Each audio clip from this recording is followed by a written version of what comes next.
اور اللہ نے حرام کر دیا ہے تم پر، انما حرم علیکم المیتۃ، مرا ہوا جانور، والدم بہتا ہوا خون، ولحم الخنزیر سور کا گوشت، وما اہل بہ لغیر اللہ اور اللہ کے علاوہ دوسرے کے نام کا ذبیحہ، دوسرے کے نام کا پکارا ہوا۔ اب چاہے یہ ذبیحہ ہو، چاہے یہ کھانا ہو، چاہے یہ پینا ہو، یہ کوئی بھی چیز ہو، اگر اللہ کے علاوہ غیر کی طرف اس کی نسبت کی جائے گی تو یہ کھانا اللہ نے، یہ پینا اللہ نے، یہ جانور اللہ نے حرام قرار دیا ہے۔ اور کس کے ساتھ حرام قرار دیا ہے مسلمانوں؟ ذرا سوچو تو سری، غور تک کرو اس آیت کریمہ میں اللہ نے کس کے ساتھ غیر اللہ کے کھانے کو ذکر کر دیا؟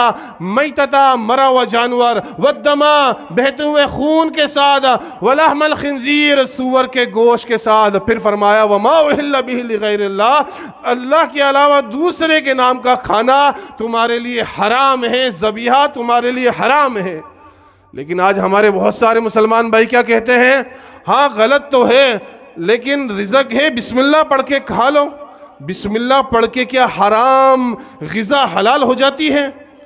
اگر بسم اللہ پڑھ کر حرام غذا حلال ہو جائے گی، غیر اللہ کا کھانا کھایا جا سکتا ہے، تو پھر میں یہ کہتا ہوں کہ بسم اللہ کر کر اگر تم بکرے کو ذبح کرتے ہو جو حلال ہے، کتے کو ذبح کر کے دکھاؤ اور حلال کر کے دکھاؤ، گدھے کو ذبح کر کے دکھاؤ بسم اللہ کر کر اور حلال کر کے دکھاؤ۔